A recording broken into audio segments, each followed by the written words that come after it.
आइए दोस्तों, आज हम आपको जर्मनी के क्रिश्चियन लोगों की कहानी सुनाने जा रहे हैं। इस कहानी की शुरुआत में हम एक आदमी को दिखाया जाता है जिसका नाम क्रिश्चियन लोंगो है। दरअसल इसके ऊपर इसकी पत्नी और इसके 3 बच्चों के कत्ल का इल्जाम है।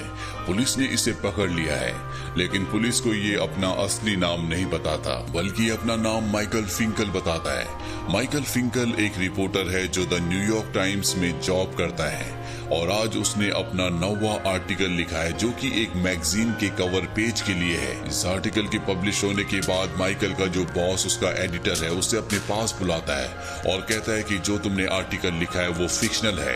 दरअसल तुम चाहते हो कि सब तुम्हारी स्टोरी पर ध्यान दें, तुम्हारी स्टोरी को सब पढ़ें, इसीलिए तुमने ऐसा किया है।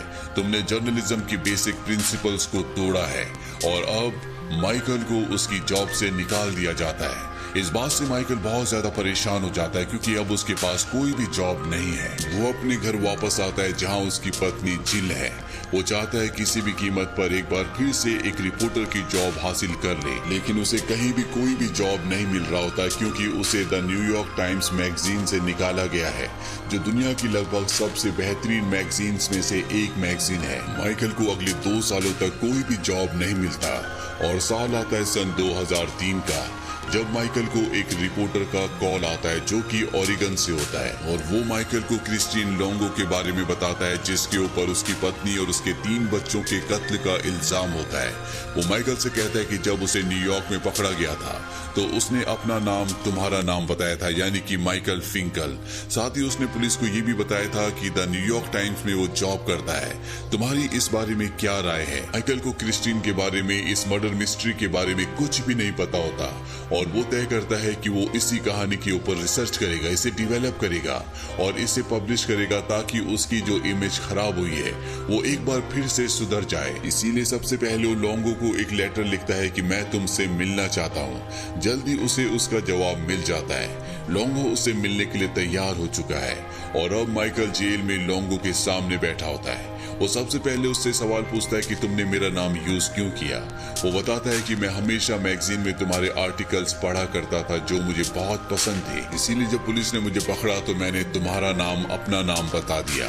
और अब माइकल उससे पूछता है कि मैं तुम्हारी पूरी कहानी को जानना चाहता हूँ।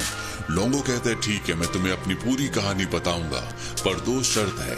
जब तक मेरा ट्रायल खत्म नहीं हो जाता तब तक तुम मेरे बारे में, मेरी कहानी के बारे में किसी को कुछ नहीं बताओगे और दूसरा, तुम मुझे अपनी तरह लिखना सिखाओगे। दरअसल वो उसके आर्टिकल्स का दीवाना होता है और वो भी चाहता है कि वो माइकल की तरह लिखे।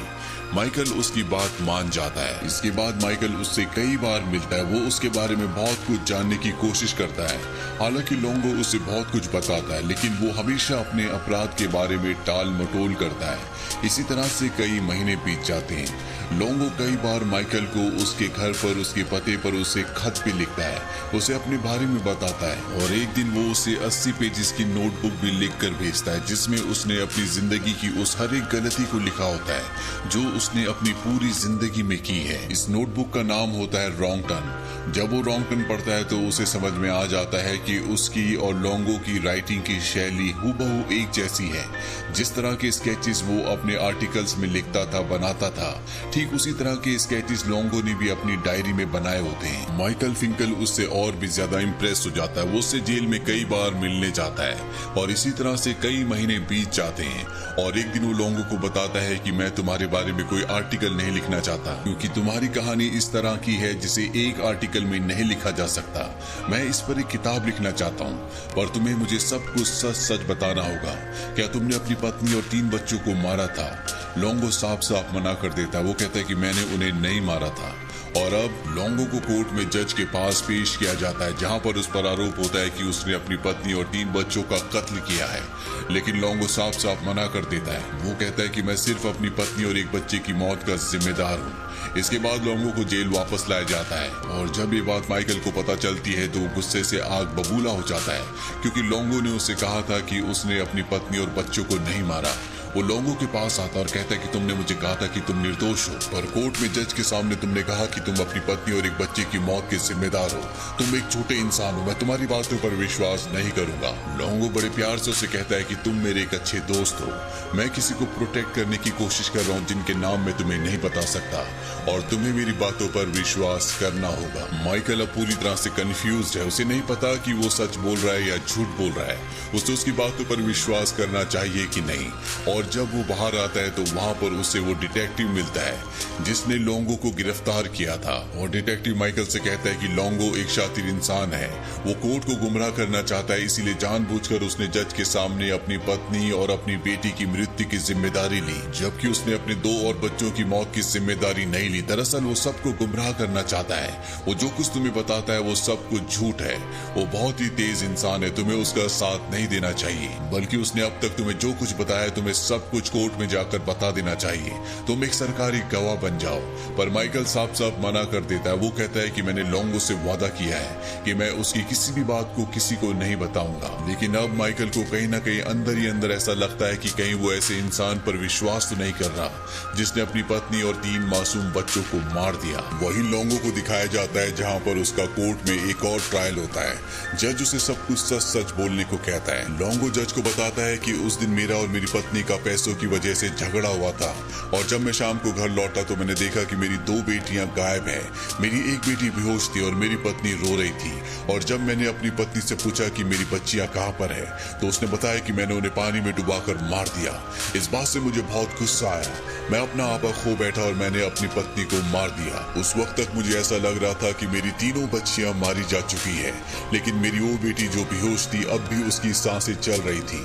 पर अब मेरी जिंदगी में कुछ भी नहीं बचा था, मेरा पूरा परिवार खत्म हो चुका था, और मैं नहीं चाहता था कि मेरी बेटी इस दुनिया में अकेली रहे, इसीलिए मैंने उसे भी मार दिया। लोंगो की इस गवाही के बाद सब के सब शॉक्ड हो जाते हैं। सब सोचते हैं कि कोई कैसे अपनी छोटी सी बच्ची को मार सकता है। जज को भी उसकी बातों पर, उसकी गवाही पर विश्वास नहीं होता। उन्हें पूरा यकीन है कि लोंगो झूठ बोल रहा है और उसी ने अपनी पत्नी और 3 बच्चियों को मारा है।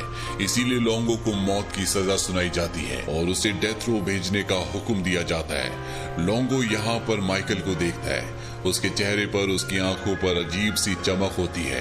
ये देखकर माइकल को बहुत गुस्सा आता है। उसे पूरा विश्वास हो जाता है कि अब तक लोंगो ने जो भी कहानी उसे सुनाई थी वो सब झूठ थी।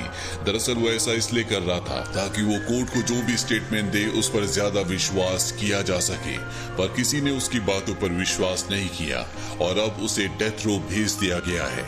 कुछ दिनों बाद माइकल एक बार फिर से लोंगो से डेथ रो मिलने जाता है और उसे कहता है कि तुम झूठे हो, तुमने अपने पूरे परिवार को मारा था। पर यहाँ पर एक बार फिर से लोंगो उससे झूठ कहता है और कहता है कि जब मैं अपने घर पहुंचा तो मैंने देखा कि मेरी पत्नी मेरी बेटी को मार रही है। इसके बाद मैं ब्लैकआउट हो गया, मुझे कुछ नहीं पता चला कि क्या हुआ। पर अब माइकल उसकी बातों पर विश्वास नहीं करता और कहता है कि तुम झूठ बोलते हो, तुम ही मर्डर हो, तुमने अपने पूरे परिवार को मारा है। अब मैं तुम्हारी किसी बात पर विश्वास नहीं करूंगा। लोंगो से कहता है कि तुम में और मुझ में कोई फर्क नहीं है। तुम अपनी किताब पूरी करने के लिए एक ऐसे आदमी से बात कर रहे हो जिसने अपने पूरे परिवार को मारा है, क्योंकि तुम अपने करियर को बचाना चाहते हो, ठीक उसी तरह जिस तरह से मैं अपने आप को बचाना चाहता हूँ। ये सारी बातें सुनने के बाद एक पल के लिए माइकल स्तब्ध हो जाता है, क्योंकि कहीं ना कहीं ये सच होता है। और इसके बाद वो यहाँ से चला जाता है। अब उसकी बुक कंप्लीट हो चुकी है जिसका नाम वो रखता है ट्रू स्टोरी। और जब वो बुक का पहला पेज सबको पढ़कर बताता है तो ये लोंगो के बारे में होता है, जिसमें उसने लिखा होता है कि लोंगो पर उसे बहुत गुस्सा आता था और इंसान गुस्सा उसी पर करता है जिसकी वो केयर करता है। हालांकि लोंगो मुझे हमेशा से बेवकूफ बना रहा था, लेकिन उसकी कहानी ने मेरी जिंदगी को एक मोड़ दिया। उसकी बातों से मेरी जिंदगी में बहुत प्रभाव पड़ा। वो मेरी जिंदगी में एक तूफान लेकर आया जिस तूफान में मैं बच गया। अब वो अपनी किताब पढ़ना बंद करता है और तभी वहाँ पर बहुत सारे लोग और रिपोर्टर होते हैं जो उससे सवाल करते हैं, और तभी वहाँ पर उसे लोंगो भी दिखता है जो कि उसका भ्रम होता है। लोंगो से कहता है कि मैंने अपनी आजादी को खोया है, लेकिन तुमने भी कुछ न कुछ खोया होगा। माइकल उसकी इस बात का कोई भी जवाब नहीं दे पाता। इस बात के कुछ सालों बाद दिखाया जाता है कि लोंगो अपने गुनाह को कबूल कर लेता है। वो एक्सेप्ट कर लेता है कि उसने अपने पूरे परिवार को मारा था। वहीं माइकल लोंगो की वजह से एक कामयाब राइटर तो बन चुका है, लेकिन वो कभी भी द न्यूयॉर्क टाइम्स के लिए दोबारा नहीं लिख पाया। वहीं लोंगो ने जेल से कई आर्टिकल्स लिखे जो कई पब्लिकेशंस में छपे, यहाँ तक कि द टाइम्स में भी। इस कहानी के अंत में बताया जाता है कि माइकल हालांकि लोंगो से नफरत करता था, लेकिन हर महीने की पहले संडे को वो हमेशा लोंगो से बात किया करता था। और इसी के साथ ये कहानी, जो कि एक सच्ची कहानी है, यहीं पर खत्म हो जाती है। ये फिल्म ईयर 2000